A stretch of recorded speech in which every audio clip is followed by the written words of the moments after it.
నమస్తే. ఇవాళ మన వాల్మీకి ఇంటర్నేషనల్ గురుకులంకి మన ప్రఖ్యాతిగాంచిన ఆయుర్వేదిక్ డాక్టర్ గొనుడవెల్లి శ్రీనివాస్ గారు వచ్చారు. తిను ఐదో తరం ఆయుర్వేదిక్ డాక్టర్ వాళ్ళ ఫ్యామిలీలో. చాలా ఎక్స్‌పీరియన్స్‌డ్ డాక్టరు. తను మా గురుకులంకొచ్చి సందర్శించినందుకు చాలా సంతోషం వేస్తుంది. సో, తన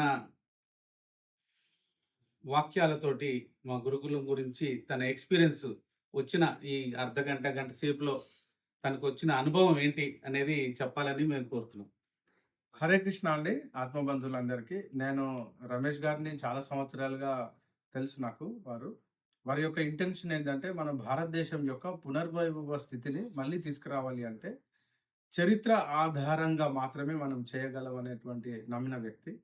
సో, మన భారతదేశంలో చరిత్ర చెప్పకపోవడం వల్ల, మన యొక్క పూర్వీకులు మన గురించి ఏం పని చేశారనేది తెలియకపోవడం వల్ల, మనం ఇక్కడ ఆత్మన్యూన్యత భావంతోటి ఇక్కడ ఉన్నటువంటి వాళ్ళెవ్వరు యువకులు, ముఖ్యంగా యువకులు మన భారతదేశాన్ని యొక్క సంస్కృతి సంప్రదాయాన్ని ఒడిసి పట్టుకోలేకున్నారు.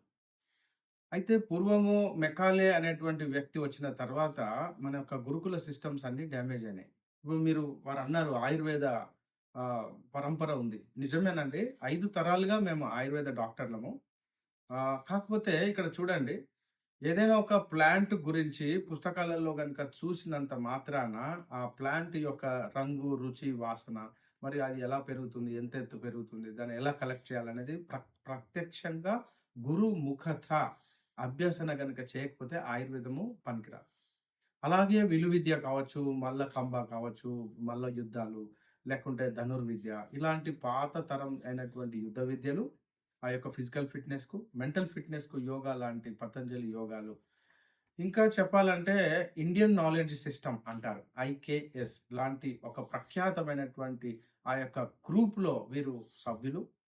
ఈ అకాడమిక్స్ ఎట్లాగుంటాయి? మనకు కావాల్సినటువంటి అకాడమిక్స్ సహజంగా వస్తాయి పిల్లలకు. కానీ బయట ఉన్నటువంటి అకాడమిక్స్ ఏదైతే ఉందో దానికి విరుద్ధంగా, ఇంకా చెప్పాలంటే విభిన్నంగా ఆలోచించి, వారు 25 సంవత్సరాలుగా అక్కడ అమెరికాలో ఉండి, భారతదేశంలో జరుగుతున్నటువంటి ఇప్పుడున్న పరిస్థితికి ఎలా మనం భారతదేశాన్ని మళ్ళీ పునర్వైభవ స్థితికి తీసుకురావచ్చనే ఉద్దేశంతో వారు అమెరికా నుంచి ఇక్కడికొచ్చి ఎంతో కష్టపడుతూ, ఇంకా చెప్పాలంటే ఇక్కడ ఉన్నటువంటి ఎన్ని హర్డిల్స్ అంటే నేను చూస్తున్నాను.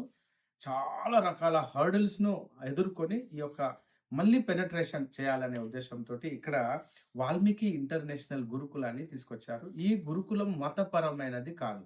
మీకు తెలుసు కదా! గురుకులం అనంగానే ఎవరో ఒకరు ఆచార్యులు ఉంటారు. పెద్ద పెద్ద బొట్లు పెట్టుకుంటారు.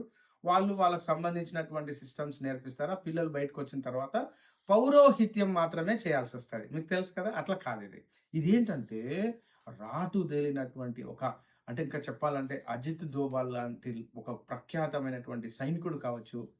ఇంకా టాప్ మోస్ట్, ఇంకా ఎట్లయితే మీరు కామిక్స్‌లో చూస్తున్నటువంటి ఒక పెద్ద పెద్ద క్యారెక్టర్స్ ఉన్నాయో, అట్లాంటి క్యారెక్టర్స్‌ను పిల్లలలో నింపేటువంటి ఉద్దేశ్యంతో ఇక్కడ నేచర్ ఎడ్యుకేషన్ అనేది అక్కడ ఆవులతో మరియు వ్యవసాయంతో ముడిపడినటువంటి ఒక విద్య. మరియు ఫిజికల్ ఫిట్‌నెస్ అంటే పాత తరము యుద్ధ విద్యలన్నిటిని, కలేరి పట్టు కావచ్చు అట్లాంటియి. తర్వాత లైఫ్ స్కిల్స్ ఇప్పుడు మీకు తెలుసు కదా! రోబోటిక్ లాంటి, అంటే మెషిన్ లెర్నింగ్ ఇప్పుడున్న ప్రస్తుత పరిస్థితుల్లో పిల్లలు ఎలా ఎదుర్కోగలుగుతారు ఆ యొక్క టెక్నాలజీకి సంబంధించిన విషయాలు. ఆర్ట్ అండ్ ఈస్థెటిక్స్ అంటే కళ, మీకు తెలుసు కదా!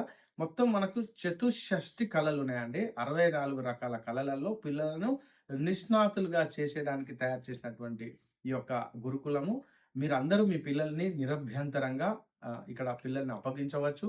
మీరు ఏదైతే అనుకుంటున్నారో రమేష్ గారు మీకు ఆ పిల్లల్ని తీర్చిదిద్ది భావి భారత ఆహ్, నెక్స్ట్ జనరేషన్‌కు మనం జెన్ జే అని జెన్ జెడ్‌ను అత్యంత ఉన్నతమైనటువంటి పౌరులుగా మరియు ఆధ్యాత్మికంగా ఉన్నత విలువలతో కూడినటువంటి పిల్లలుగా మనం తీర్చిదిద్దవచ్చు. ఇక్కడ అకాడమీ లెర్నింగ్‌తో పాటు మనకు 6 రకాల సిస్టమ్స్ వారు ప్రొవైడ్ చేస్తున్నారు. ఇది పూర్తిగా రెసిడెన్షియల్. ఇంకా చెప్పాలంటే ఆ పిల్లల తల్లిదండ్రులు కూడా ఇక్కడ దగ్గర పట్టులో గనుక ఉంటే ఆ పిల్లల్ని చూసుకోవచ్చు. మరియు ఆ పిల్లల యొక్క ఎదుగుదలను మనం చూసుకోవచ్చు. సో, మీ అందరికీ ఆహ్వానం. మన యొక్క పిల్లల్ని మనం నెక్స్ట్ జనరేషన్‌కు చాలా గొప్పగా అందిద్దాం. హరే కృష్ణ. హరే కృష్ణ.